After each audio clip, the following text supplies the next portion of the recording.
Ibu silahkan cari harta dengan suami sekaya apapun, sulit membeli ketenangan tuh nggak ada. Ada toko yang jual ketenangan? Nggak ada. Dan mahal. Kalau nggak percaya begini Bu ya, saya berikan pilihan, tapi ibu bapak jangan pilih yang ketiga ya, terutama ibu. Ya, jangan pilih yang ketiga. Kaya tapi gelisah atau miskin tapi tenang. Ayo. Nggak ada pilihan ketiga dan nggak usah maksa.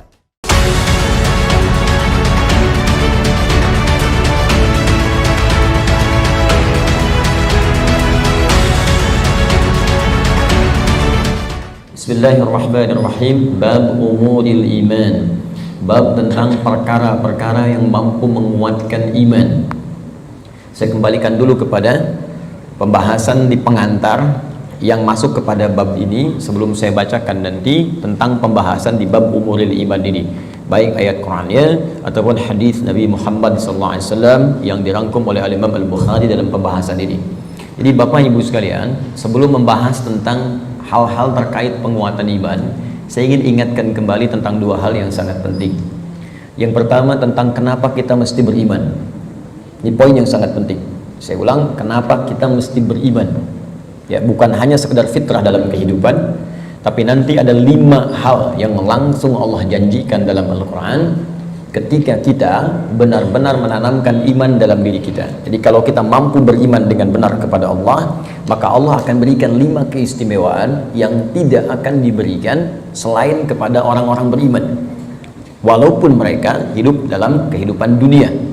Jadi 5 hal ini Allah akan berikan.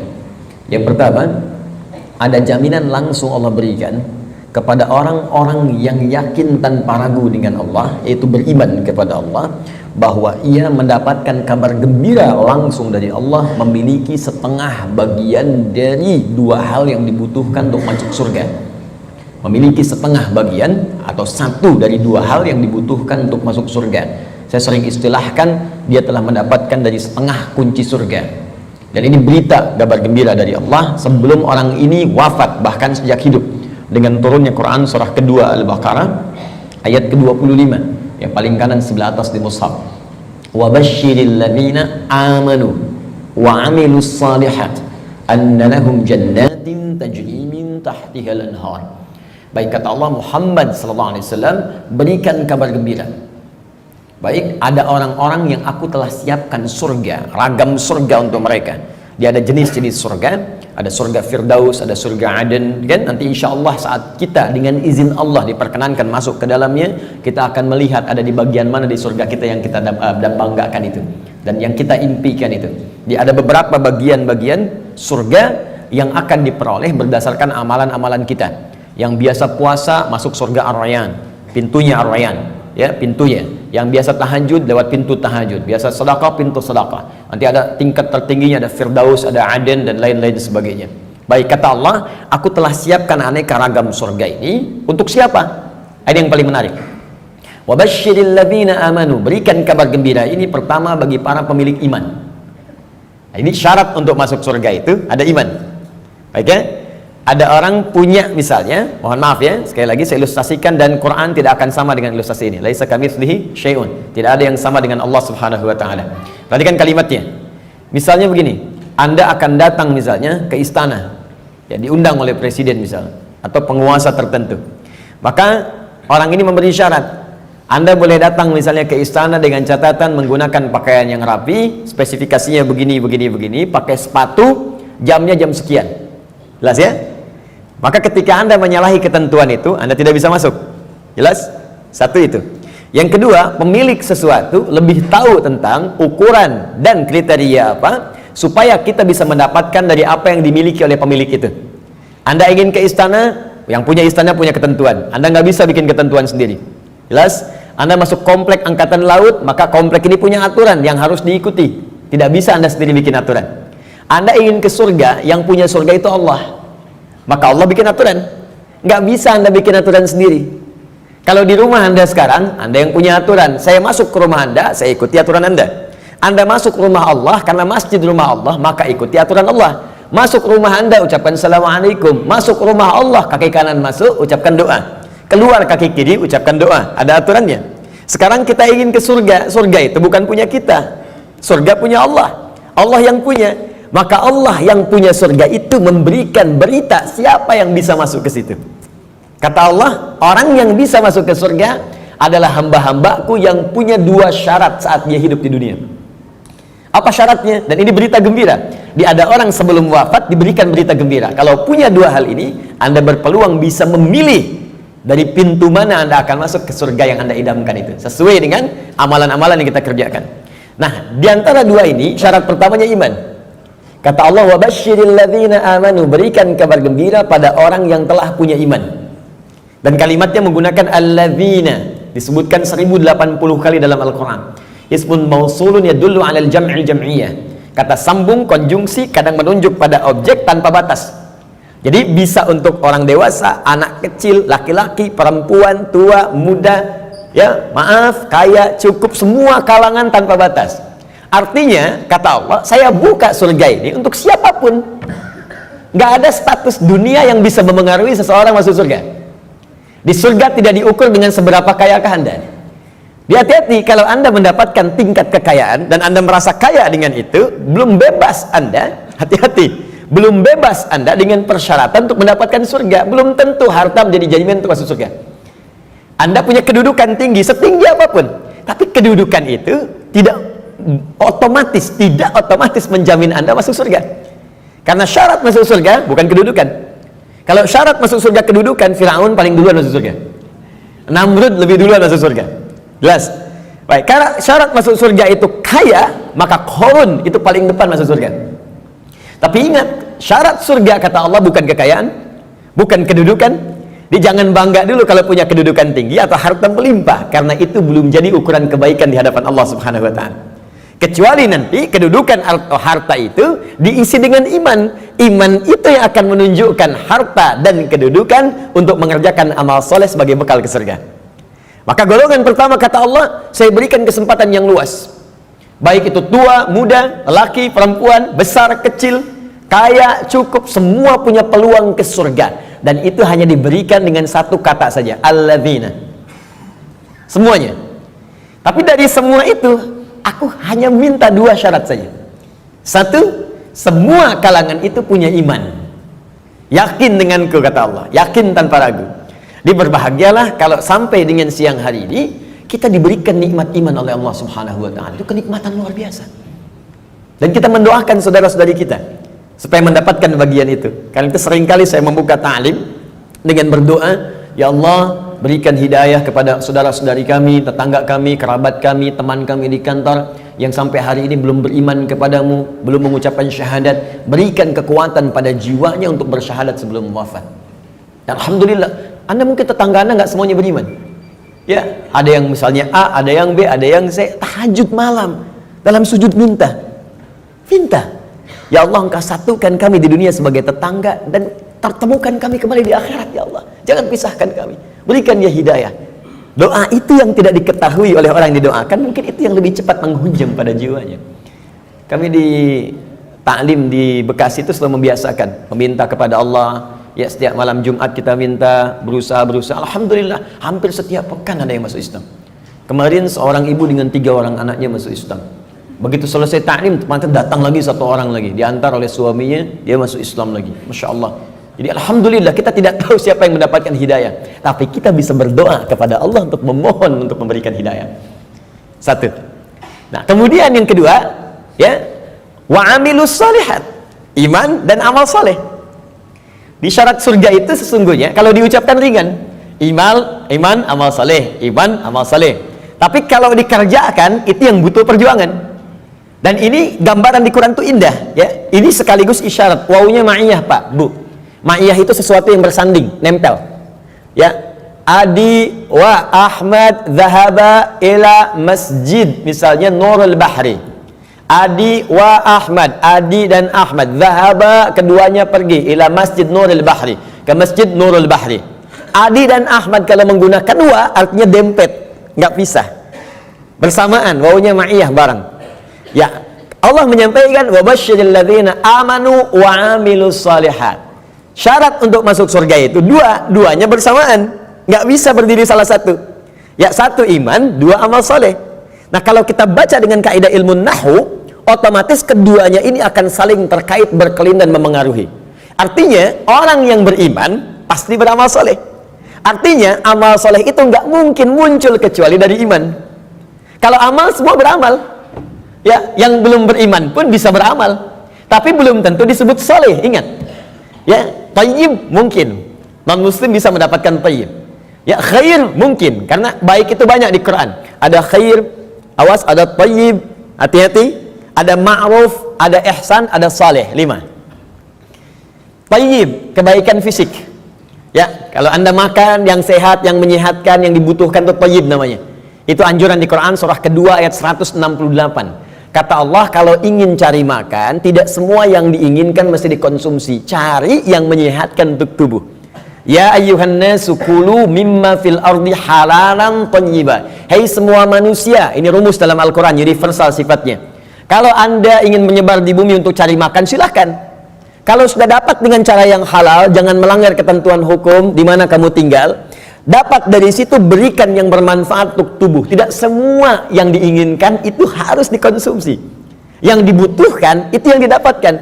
Haus berarti butuh minuman. Yang penting minum. Gak semua yang diinginkan harus kita minum. Alhamdulillah ada air bening, minum ya minum. Jangan menyulitkan diri sendiri pesan sesuatu yang tidak ada. Akhirnya membuang banyak tenaga dan waktu, dan membuang peluang amal baik yang mungkin kita kerjakan seketika. Sudah ada air bening, pengen jusnya, wah Masya Allah buah naga yang dari Hongkong misalnya. nyari, gak ketemu, muter-muter sampai sore. Jam 5 baru dapat. Dari siang sampai jam 5 itu mungkin bisa dipakai apa gitu. Bisa tilawah, bisa baca, bisa berkreasi, macam-macam. Baik itu tayyib. Karena itu kalau anda bertanya pada orang Arab, kaifa haluk ya akhi, apa kabar? Dia katakan alhamdulillah ana tayyib, artinya dia sehat, kuat. Yang kedua, ada khair, itu sifat baik, sifatnya. Ya, jadi kadang-kadang kan ada yang fisiknya sehat, tapi kan pikirannya nggak bagus. Ya, tampilan bagus, pakai jas, pakai dasi, luar biasa gitu kan. Tapi pencuri juga, ya, penipu juga. Gitu.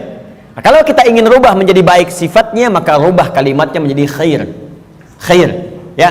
Karena ada Bang Tayyib 2 kali puasa, 2 kali lebaran nggak pulang-pulang, padahal dia sehat kan. Baik. Nah, kalau kita ingin rubah pada sifat, jadikan khair. Quran surah 3 ayat 110. Kuntum khaira ummah. Orang Islam itu pasti sifatnya baik. Kata Allah, kalian umat terbaik. Sifatnya jujur, sabar, tawadu. Jadi kalau ada orang itu jujur, orang Islam tuh mesti lebih jujur. Kalau ada orang sabar, orang Islam lebih sabar. Kalau ada orang tawadu, rendah hati, yang muslim itu pasti lebih rendah hati. Cukuplah keislaman kita menjadikan kita baik, punya sifat baik. Ini aneh sebetulnya kalau ada orang Islam nggak baik, tuh aneh. Karena semua ajaran di Quran membimbing kita jadi baik, Pak, Bu. Jadi kalau semuka bumi se-Indonesia aja lah muslim, sudahlah, pasti baik. Jadi kalau ada orang Islam berbuat yang tidak baik, pasti ada yang tidak tepat dengan pelajaran keislamannya. Mustahil itu. Ya, mustahil ada orang Islam melakukan bom, ya misalnya di tempat-tempat yang tidak dibenarkan. Bom bunuh diri, bom ini, bom itu, tembak orang, bunuh orang, tusuk orang, mustahil. Ya, Quran sih mengatakan orang yang sengaja merencanakan pembunuhan, apalagi kemudian menyebabkan satu orang beriman meninggal, itu sama dengan pesan kapling di neraka jahanam. Buka Quran surah keempat An-Nisa ayat 92 sampai 93. Wa may yaqtul mu'minan muta'ammida fajazauhu jahannam. Maka siapapun yang merencanakan pembunuhan, apalagi pada satu orang korbannya orang beriman, maka balasan yang setimpal untuknya neraka jahanam kalau tidak dia bertobat. Ya, wa ghadiballahu alaihi, Allah murka kepadanya, wa la'anahu, melaknatnya, wa a'adda lahu azaban azima, dan dijanjikan di neraka azab yang berlipat lebih daripada orang biasanya, neraka jahanam lagi. Pertanyaan saya, orang beriman mana yang cita-citanya pengen masuk neraka jahanam? Tunjukkan pada saya. Mustahil. Dan bagaimana bisa bertobat kalau saat meledakkan diri itu dia meninggal? Bagaimana bisa tobat? Makanya hati-hati kalau ada ajakan-ajakan tuh lukai orang, tembak orang, bom orang. Saya sering kali sampaikan, dulu pertama bom kejadian, mudah-mudahan tidak pernah terjadi lagi di bumi kita Indonesia ini, insya Allah, ya, Jalan Tamrin tuh melontok, saya di Lampung tuh, orang polos sekali bertanya, Ustaz, apakah bom di Jalan Tamrin termasuk jihad? Fisabilillah. Saya bilang, Pak, sependek pengetahuan saya, jihad fisabilillah itu jihad di jalan Allah, bukan di Jalan Tamrin. Hati-hati lah, ya. Kita balikan. Jadi satu itu iman, ya. Nah, kaidahnya adalah kemudian kembalikan tayyib khair. Khair itu baru sifat, jujur itu sifat. Kalau sifat kemudian diaktualisasikan dalam bentuk sikap, maka berubah dari khair jadi ma'ruf namanya. Ma'ruf. Jujur itu sifat, disogok tidak menerima, sikap namanya. Jelas? Jujur itu sifat, diajak korupsi menolak, sikap namanya. Sifatnya khair, sikapnya ma'ruf namanya. Jelas? Karena itu khair dengan ma'ruf seringkali disandingkan dalam Al-Quran. Quran surah ketiga, Ali Imran ayat 104. Wal takum minkum ummatun yad'una ilal khair wa ya'muruna bil ma'ruf. Hendaklah ada satu komunitas, kata Allah, berhimpun untuk menyebarkan sifat-sifat baik dan saling mengajak pada kebaikan. Bikin komunitas. Ingatkan, ayo baca Quran, one day one juz, one day two juz, ya. Ayo bikin komunitas, bangunin tahajud, bikin komunitas ngajak sedekah, bikin komunitas bersih-bersih di jalan, buang sampah, itu bagian dari iman. Baik ya. Kemudian Bapak Ibu, tapi ingat, untuk ma'ruf ini berbuat baik bukan hanya melekat pada orang Islam saja. Non muslim pun banyak yang baik. Silahkan cek, ada non muslim yang suka nyumbang, ya, bantu bangun jalan, bantu fasilitas, ada fasilitas umum, bantu orang-orang lepas dari kemiskinan, bantu orang-orang kasih obat, ada, baru sampai ma'ruf. Karena itu disebutkan yang keempat, awas, ada sifat kebaikan khusus yang semua kebaikan itu diniatkan hanya karena Allah. Bantu ini karena Allah, kerjakan ini karena Allah, baik juga, cuma niatnya dikerjakan karena Allah. Pahlawan kita berjuang, Pangeran Diponegoro sampai terakhir Kahar Muzakir, ya, yang kemudian diberikan gelar pahlawan. Apa niat sesungguhnya? Kalau Anda buka Riyadhus Shalihin karangan Al-Imam An-Nawawi, ada 1896 hadis di kitab Babul Ikhlas bagian pertama, maka akar pertama kali untuk meniatkan mereka berjuang, pertamanya bukan untuk mendapatkan urusan dunia, tapi litakuna kalimatullahi al-ulya. Man qatala litakuna kalimatullahi al-ulya fahuwa fi sabilillah. Niatnya khusus untuk berjihad di jalan Allah Subhanahu wa taala. Berjuang karena Allah, karena Allah, karena Allah. Bantu orang di kemiskinan karena Allah. Bukan karena pekerjaannya, tapi kebaikan itu dikerjakan karena Allah. Dan merasa diawasi oleh Allah Subhanahu wa taala. Maka yang keempat disebut ihsan namanya. Ihsan. Di hadis Muslim nomor hadis yang ke-8, an ta'budallaha ka'annaka tarah fa illam takun tarahu fa innahu yarak. Engkau mengerjakan semua aktivitas yang baik sebagai ibadah karena Allah, seakan-akan diawasi oleh Allah, merasa diawasi walaupun kau tak mampu melihatnya. Itu terjemah yang baiknya. Merasa bekerja karena Allah, makan karena Allah, minum karena Allah, berbuat baik karena Allah, ihsan namanya. Orangnya disebut muhsin. Kalau empat ini dikumpulkan, badan sehat, sifat baik, sikap mulia, dikerjakan karena Allah, thayyib, khair, ma'ruf, ihsan. Empat ini kalau digabungkan menjadi sholih namanya. Sholih. Maka setiap orang tua meminta kepada Allah supaya anaknya jadi saleh. Ibu bermohon, ya Allah, jadikan saya anak soleh. Kata bapaknya, namanya kan Hasan. Bukan Pak, sifatnya saleh. Semua orang tua, saya belum pernah dengar ada orang tua minta, ya Allah jadikan saya anak yang thayyib, khair. Tidak, saleh, sudah fitrah. Dan itu sudah dimohonkan sejak anak dalam kandungan, kata Allah, sudah fitrah. Itu ada di Quran surah ke-7 ayat 189. Falamma taghasyaha hamalat hamlan khafifa famarrat bi. Falamma athqalat da'awallaha rabbahuma la in ataitana sholiha lanakunanna minasyakirin. Ketika suami istri berhubungan sampai kemudian istrinya mengandung, kandungan ringan sampai dengan berat, tatkala kandungan semakin berat menjelang ke persalinan, kedua orang itu suami dan istri mulai berdoa kepada Allah. Fitrahnya sudah minta, ya Allah, mohon jadikan anak saya nanti saat lahir jadi anak yang saleh. Dengan itu ya Allah kami bersyukur dan akan mengganti semua sakit yang dirasakan oleh istri saya yang sedang mengandung ini. Saleh. Nah, apa yang menyebabkan seseorang soleh? Terkumpul empat ini, kata Allah, kalau iman ada dalam dirinya, maka semua pekerjaan dia akan dituntun menjadi soleh. Pekerjaan disebut amal, disatukan dengan soleh menjadi amal soleh. Di iman seseorang itu otomatis akan menuntun seseorang berbuat amal soleh. Jadi kalau ada orang punya iman gak beramal soleh, dipertanyakan bagaimana kualitas iman dalam dirinya, dipertanyakan.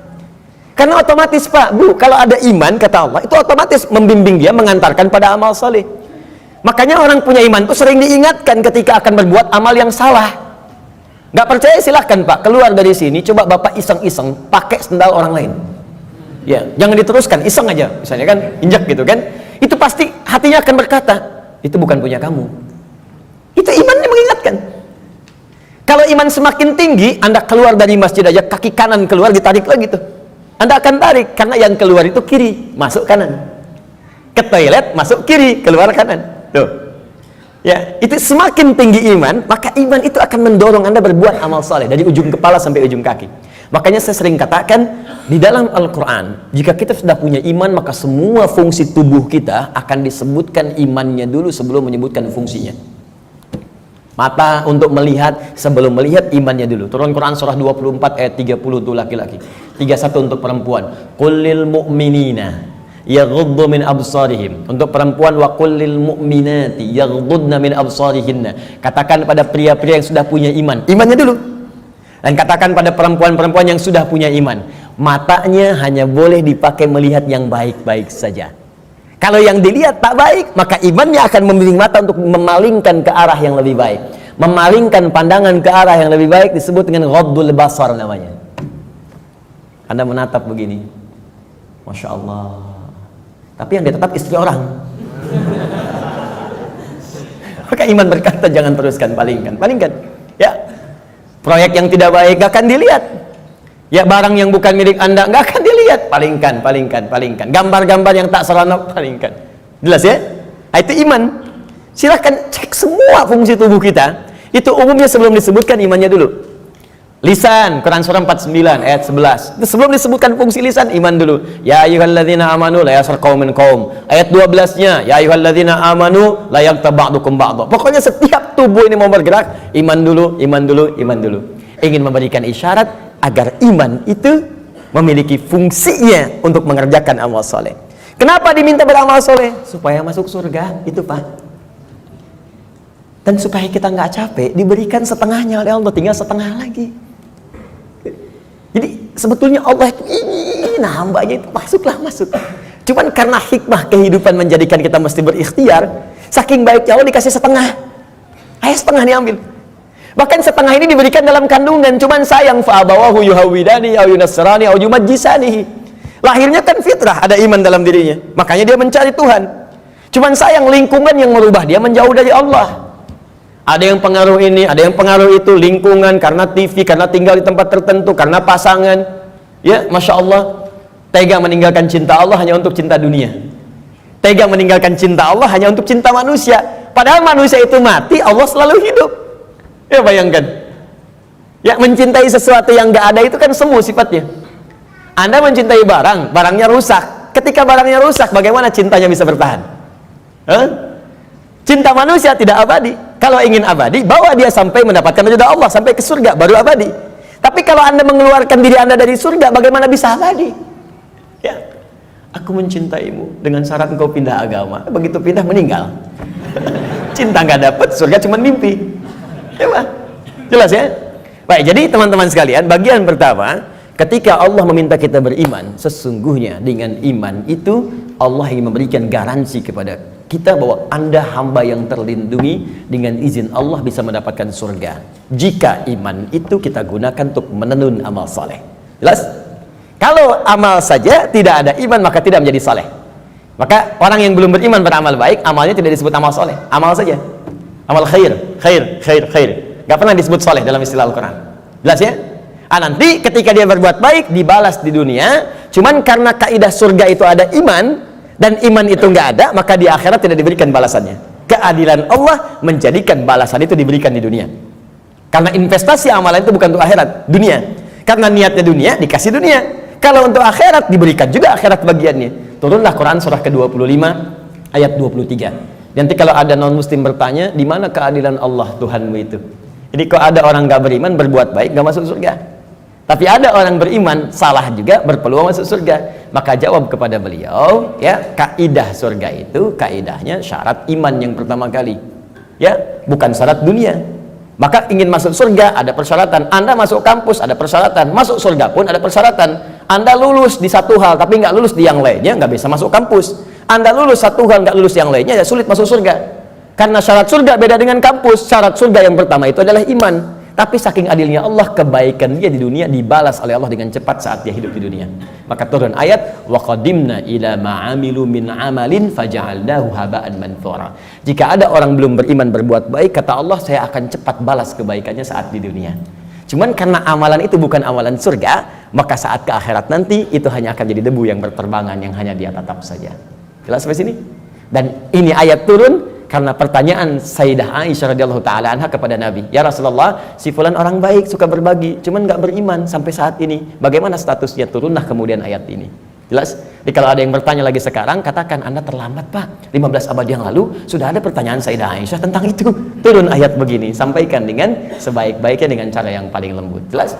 Satu, kenapa kita beriman? Pertama, karena ada kasih Allah pada orang beriman untuk menempatkan di tempat terbaik saat dia pulang kepada Allah Subhanahu wa taala. Dua, saya agak cepat. Orang beriman dijanjikan oleh Allah akan memiliki ketenangan dalam hatinya. Secara singkat, orang beriman itu Allah akan berikan ketenangan pada jiwanya. Tenang gitu, damai hidupnya. Jaminannya ada di Quran surah ke-48 ayat yang keempat. Walladzi anzalas sakinata fi qulubil mu'minin liyazdadu imanan ma'a imanihim. Dialah Allah yang akan menanamkan ketenangan pada jiwa orang-orang beriman supaya dia yakin dengan keimanannya. Nikmat juga beriman. Jadi tambah lagi imannya, tambah lagi imannya. Ini kata Allah, orang beriman itu pasti tenang. Dan ketenangan itu mahal, Bu. Sulit dicarinya. Ibu silahkan cari harta dengan suami sekaya apapun, sulit membeli ketenangan tuh nggak ada. Ada toko yang jual ketenangan? Nggak ada. Dan mahal. Kalau nggak percaya begini Bu ya, saya berikan pilihan, tapi ibu bapak jangan pilih yang ketiga ya, terutama ibu. Ya, jangan pilih yang ketiga. Kaya tapi gelisah atau miskin tapi tenang. Ayo, nggak ada pilihan ketiga dan nggak usah maksa. Kaya tapi gelisah atau miskin tapi tenang, pilih mana? Tuh. Kan? Banyak orang kaya tapi nggak tenang, ada yang bunuh diri, ada yang tembak diri sendiri, ada yang lompat ke depan rel kereta, ada yang saking kayanya bingung, akhirnya nanam cabai, bikin kangkung, metikin cabai, metikin tomat. Terus Anda ngapain kalau cuma numpukin harta buat metikin tomat? Petani kita nggak kaya-kaya amat bisa metikin tomat juga. Coba lihat, Anda bayangkan. Jadi tidak selalu Bapak Ibu sekalian kekayaan itu bisa berkonotasi seimbang, equal misalnya dengan ketenangan, belum tentu. Tapi iman itu jaminan dari Allah, orang beriman itu pasti tenang. Ada kedamaian dalam jiwanya. Enak gitu. Bahkan kalau sudah dapat halawatul iman, bukan cuma kedamaian, Allah akan berikan ketenangan dalam kehidupannya dalam bentuk keamanan, aman dari gangguan, tenang, nikmat. Maka diturunkan oleh Allah Quran surah ke-18 ayat 13. Saking tenangnya, tidur di gua aja enak. Bayangkan, gua loh, fasilitasnya tahu sendiri lah. Di gua, ya sudah, maaf, cahaya sudah terbatas, hampir tidak ada. Makanan bagaimana mendapatkannya, tempat tidurnya kemudian juga pasti keras. Tapi kok bisa ada yang tidur di gua selama 309 tahun? Saking enaknya tidur, gak ada yang ganggu Pak. Bu, nikmat. Ya, yang memberikan nikmatnya Allah, miring kanan kiri, matahari diatur oleh Allah, terbit di sini, terbenam di sini, selalu tersinari di dalamnya. Sehat-sehat aja, bangun 309 tahun, Anda bayangkan? Ya, ada orang sekaya-kayanya baru 3 menit udah bangun lagi, pling, telepon muncul. Di pejabat memang bagus, kedudukan tinggi, tapi setiap 3 detik kerja ini, kerja itu. Baru tidur sebentar, bangun lagi, Pak ada kejadian begini, bangun. Ini 309 tahun tidur cuman di gua. Fasilitas hampir nggak ada, tapi jaminan itu ada. Maka di ayat 13 di surat Al-Kahf, surat gua, ya, nahnu naqussu 'alaika naba'ahum bil haqq innahum fityatun, belum selesai, amanu bi rabbihim wazidnahum huda. Kata Allah, kami akan kisahkan pada Anda tentang kisah yang sebenar-benarnya, tanpa dikurangi, tanpa ditambahkan, sebenarnya hak. Jadi ada sidqun, ada hak. Kalau sidqun, mayahtamilu sidqa wal kadzib, kadang benar, kadang tidak. Tapi kalau hak pasti benar, gak bisa ditolak. Matahari terbit di timur, terbenam di barat, hak. Karena itu semua yang hak sumbernya hanya kepada Allah. Al-haqqu mir rabbika fala takunanna minal mumtarin. Al-Baqarah 149. Al-haq. Nah, sekarang kembalikan. Kata Allah, kami akan kisahkan pada Anda kisah yang sebenar-benarnya. Ya, tanpa kamuflase, tanpa rekayasa. Innahum fityatun, kisah tentang para pemuda yang berlindung di gua. Diberikan oleh Allah keamanan, dikejar-kejar. Bukan sekedar dipersekusi, bukan sekedar diintimidasi. Ya, maaf, bisa dieksekusi. Berlindungnya di gua. Tapi nikmat sekali di gua itu. Bisa tidur enak, nyaman, makan juga kenyang, langsung diisikan di perutnya. Tidur bolak-balik, gak ada yang ganggu. 309 tahun Anda bayangkan. Salatu mi'atin wazdada tis'a, 309 tahun. Siapa mereka? Innahum fityatun, sungguh mereka itu para pemuda, tapi bukan pemuda biasa. Ada sesuatu yang melekat pada dirinya. Amanu, yang sangat beriman kepada Allah. Pesan ayat ini, ya, kata para pakar Al-Quran, sesungguhnya ingin memberikan pesan pada generasi mendatang. Jadi ada kaidah di tafsir itu begini, kalau nggak disebutkan siapa orangnya, kapan kejadiannya, maka pesan yang berlaku di ayat itu akan berulang kemudian di masa-masa yang akan datang dengan konteks yang berbeda. Anda sekalipun tinggal di rumah yang sempit, terbatas sifatnya, keadaannya tidak seperti yang lain-lain. RS7, ruangan sangat sempit sekali sehingga selonjoran saja susah, gitu kan? Susah. Ya.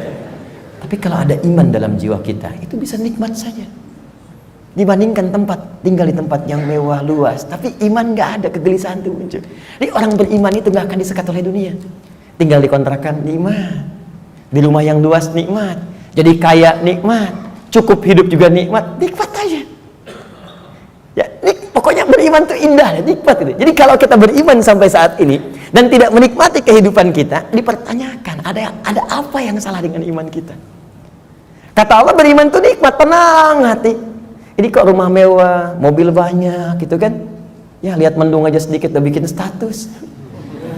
Mendung ya, kayak suasana hatiku. Apa yang mau dicari? Ya, coba lihat. Sekali-kali saya tuh jarang berinteraksi dengan media sosial. Cuman kalau udah lihat, saya lihat nih, ada teman-teman official lihat, misalnya, saya suka kadang-kadang suka nggak betah ngelihat ini.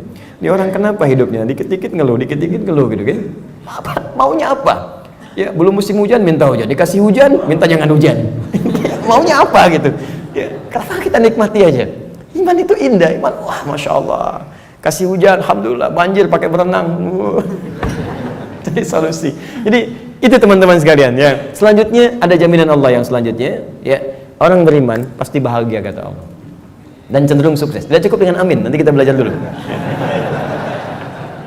Turun Quran surah ke-23 ayat 1. Qad aflahal mu'minun. Qad aflahal mu'minun. Orang beriman itu dijamin oleh Allah. Saya artikan dijamin karena kalimatnya menggunakan qad, harfu tahqiq, huruf jaminan. Qad, harfu tahqiq, huruf jaminan. Qad aflahal mu'minun. Orang beriman pasti menggenggam kebahagiaan dan kesuksesan. Aflah itu dari kata falah. Kalau di bahasa Inggris, di kamus bahasa Inggris itu diartikan success and happiness. Sukses dan bahagia. Ya, digenggam. Kalau digenggam menjadi aflah namanya, aflah. Kata Allah, orang beriman itu pasti menggenggam kesuksesan dan kebahagiaan. Pasti tergenggam dalam diri. Cukuplah dengan beriman akan bahagia. Cukup dengan beriman sukses dalam pekerjaan yang kita kemudian lakukan. Walaupun barangkali level kesuksesan itu dalam pandangan orang bisa beda-beda. Bagi si A, manajer itu bagian kesuksesan hidupnya. Yang lain levelnya direktur, yang lain komisaris. Pokoknya levelnya bisa berbeda, tapi sukses. Silahkan cek semua sahabat Nabi, di semua bidangnya sukses dan bahagia. Ali bin Abi Thalib dengan pengajar, cita-citanya menjadi pengajar dan menikmati itu, walaupun kekayaan secara kekayaannya, ya sifat materinya mungkin terbatas, tapi beliau merasakan kebahagiaan dan merasakan kesuksesan dengan itu.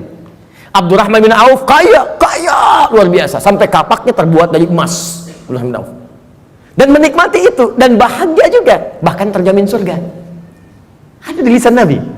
Utsman demikian, Abu Bakar demikian. Anda bayangkan, dari yang pengusaha, diplomat, birokrat, pengajar, dosen, ada semua, perawat, ada semua levelnya. Dan bahagia beriman, padahal sebelumnya jahiliyah. Bayangkan, perusak, kriminal, macam-macam. Tiba-tiba turun iman, diambil iman itu dengan bimbingan Al-Quran dan petunjuk Nabi lewat sunnahnya, dipraktekkan itu dan bahagia hidupnya. Coba cek. Ini sebetulnya yang bahagia itu ungkapannya sederhana. Bahagia itu sederhana ketika iman tertanam dalam jiwa.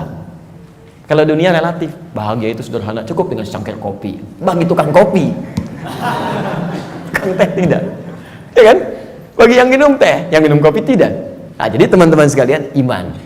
Nah, sekarang maksud saya begini, kita ingin evaluasi, kalau sampai siang hari ini, iman yang sudah Allah tanamkan di jiwa kita, belum sampai melahirkan hal-hal tadi, maaf ya, kalau bicara surga belakangan, karena itu hak prerogatif Allah Subhanahu wa Ta'ala, kita hanya berikhtiar.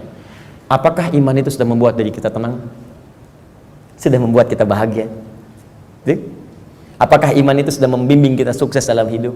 Dan puncaknya, apakah iman itu sudah membimbing kita beramal soleh?